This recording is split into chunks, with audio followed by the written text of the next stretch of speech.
Welcome to the Center for Transformation Institute podcast, where we are uniting therapists everywhere for personal and professional growth. Your journey starts here, at the place therapists grow. Brown, it's good to be with you. Hello, hello. Hello. So I first met you, I think it would have been about 2017. I went to track one Thrive training in Illinois. Yeah. Yeah, that was Oh, for sure. for sure. Yeah. So I first met you then, and I've just been observing how you have grown in the model and gone into different leadership positions. And so I'm glad to have you here today so I can interview you and the rest of our audience can learn more about you. Oh, thank you so much. This is so fun. It is fun. So why don't you just go ahead and tell people about your journey. When did you come into Life Model? How have you transitioned to the different roles that you've been in? Okay. Yeah. I came into this. I was working full time as a paralegal. I did that for 25 years, writing legal briefs and so forth. Um, and I was doing that, but I was also leading an inner healing ministry and a recovery ministry. And so in those, I went to a conference and I heard Ed Corey speaking about the importance of joy and this idea of joy being the sparkle in someone's eye and being glad to be together, and then the rhythms of joy and quiet. And I told the other women who were with me, I was like, you guys can go to whatever sessions you want to. I'm with this guy. And so, yeah, it was just wonderful. So I got some of the materials and started reading and implementing them. I used the Restarting video curriculum in recovery ministry and started attending Thrive training. And just as a person who loves to teach, teaching things to other people is the way that I learn them. Um, so yeah, I started really seeing some changes in my own life, but applying them. I think the biggest thing for me was seeing how simplifying the concepts, the neuroscience concepts, and this idea of bonding, um, of secure bonds as like the healing process for addiction and so forth was really huge, and simplifying a lot because I was working with people who were in the legal system because of behaviors related to their addictions. And so that tended to be low socioeconomic, low education levels, and so forth. Um, and so as they started to understand that, oh, these, problems with bonding in my early life left me really susceptible to addictions, and there are things I can do about it. And it's actually pretty simple. It's not easy, but it's simple in building new bonds. So that was super exciting for me, to see people come in who might have been, generations in the legal system and in addiction and so forth, to start coming out of that. So that is where I saw like, oh, this is something different. Yeah. So that's what got you kind of hooked and sunk Yes. in. And I think that's one of the things I'm noticing as I just observing other therapists and getting to know the model is there's just so much. It's so depth. Yes. There's so much to it. And Yeah. so it's really interesting to hear people's entry point, right? So for you, Yeah. addiction, it was it substance addiction work? Mm-hmm. Substance addiction work, and most of the time we're in substance addiction work because we either had that going on ourselves or we grew up with somebody who had that going on, right?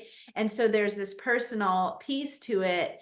and we're so hungry for what actually works, right? And so what Yes. you're saying is you locked on, you heard Ed Curry and you were like, yeah, this makes a ton of sense and this is different than other things I've heard before. How Mm-hmm. do we implement joy, belonging, healthy attachment and such in people's Mm-hmm. lives so they can actually get free from the compulsions. Yes. Yeah. Yeah.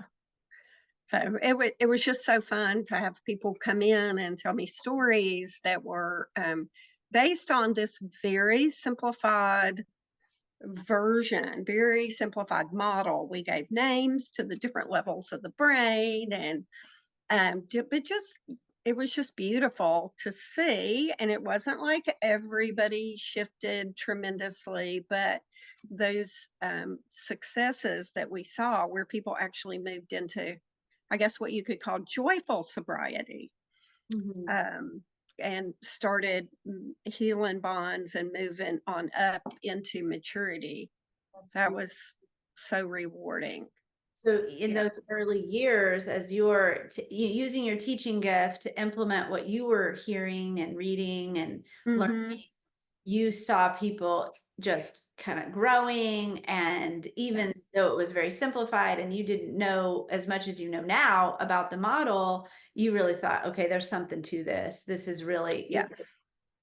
and so you went Yes. from there to working with Life Model Works and you were Yeah.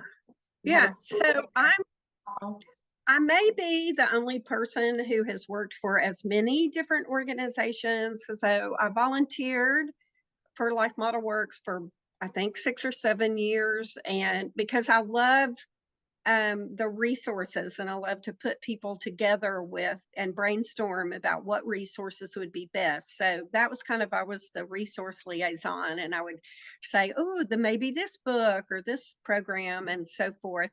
Um, and I was going through Thrive training, and so there was kind of a convergence of things at the end of my Thrive training. I talked to Chris Coursey and I said, I really don't like the idea of Thrive training going on without me.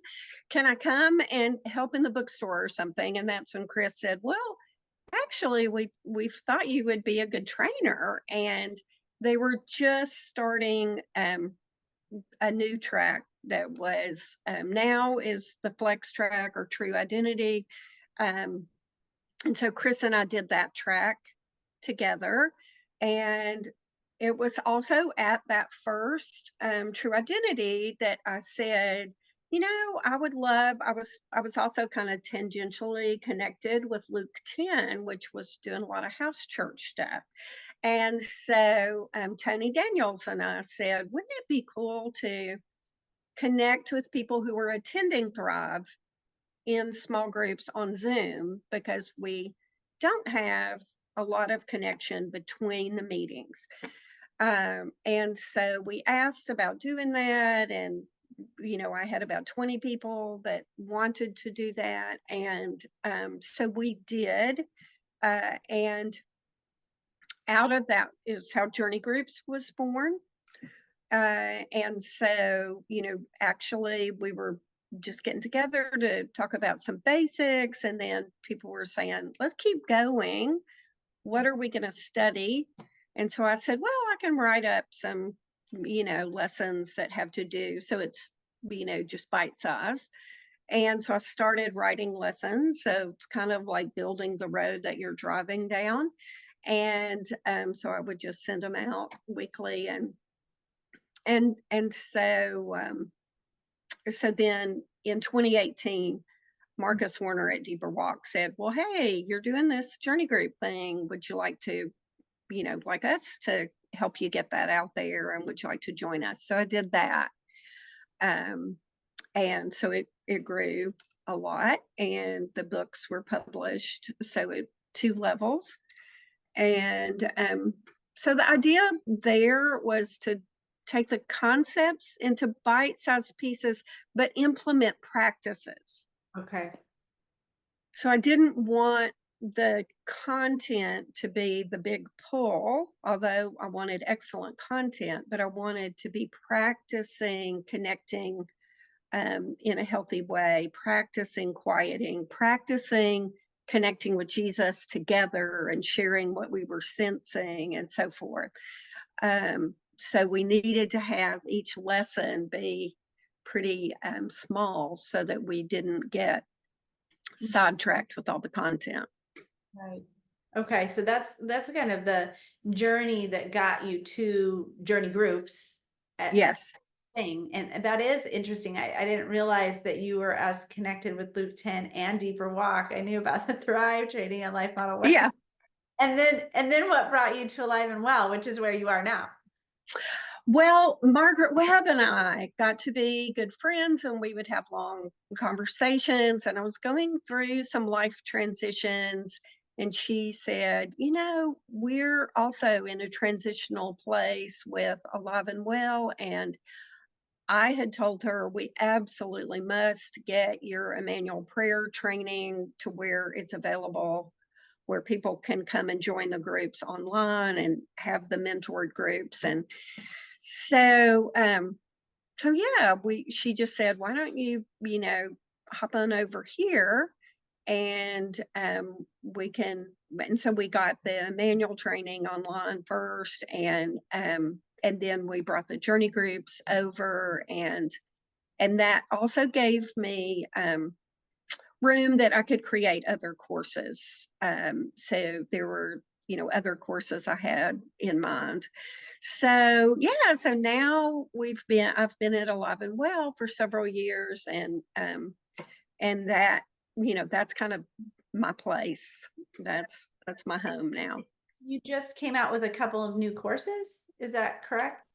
Yeah. So I felt like there was a place to go a little bit deeper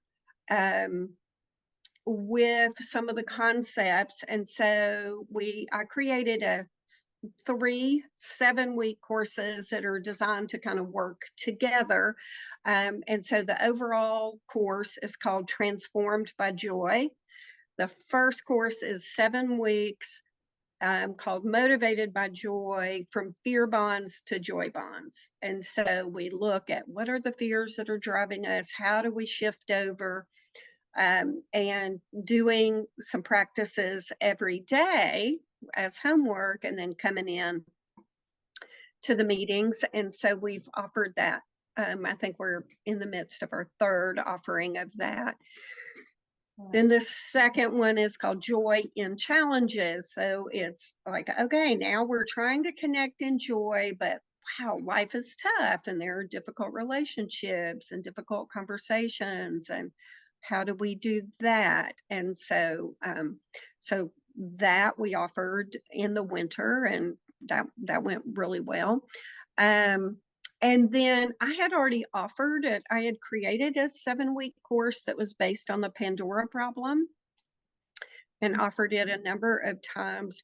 And I felt like that was incredible. And I would like to present it from the point of view of joyful community, as opposed to just, here's a Pandora problem, and the book lines out like all kinds of things. That, that this is what community looks like, that can handle all of our narcissistic tendencies. So that was actually the first course. And I created the other 2 because as people came into the Pandora problem, they go, we don't know how to do this in our community. What do you got to do? And I was like, oh yeah, we need to back up and deal with some fear bonds and learn how to have, healthy conversations. So those 3 courses are just offered on a rotating basis. So those are live virtual courses. They're not on yes. they're not recordings, they're live. Right. Yeah.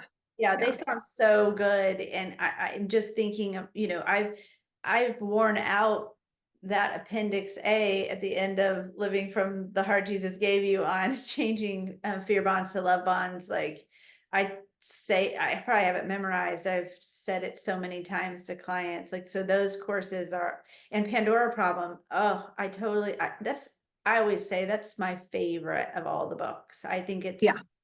besides, Yeah.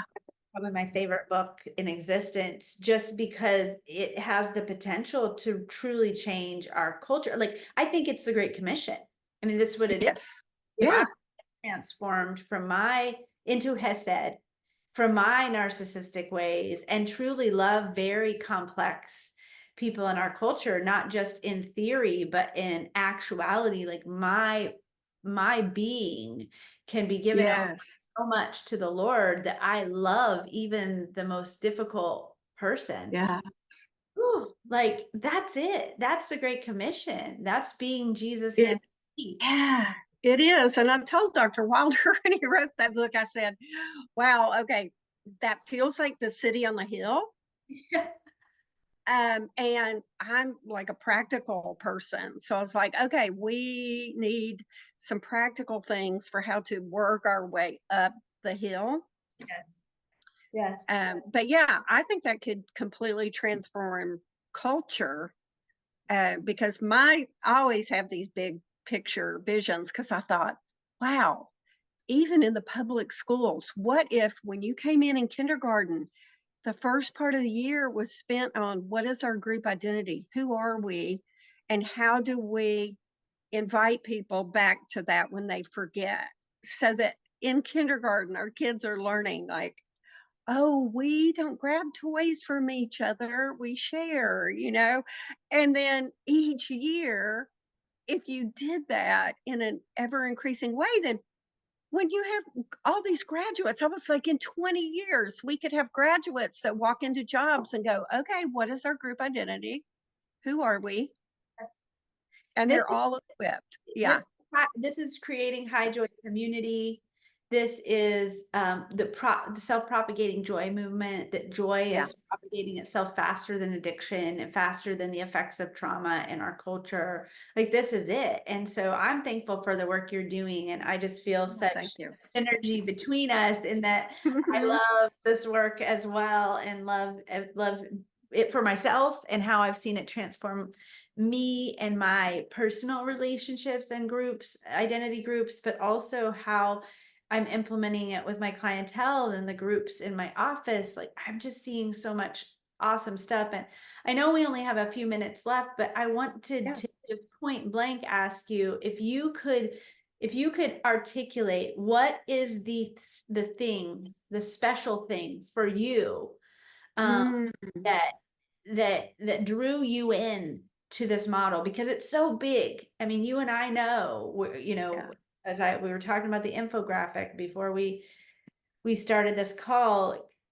There's just such detail and such nuance to the big picture conceptualization of the life model. But so what has it been for you that makes it so special that you would be willing to spend all your life energy on creating, curriculums and such around this model?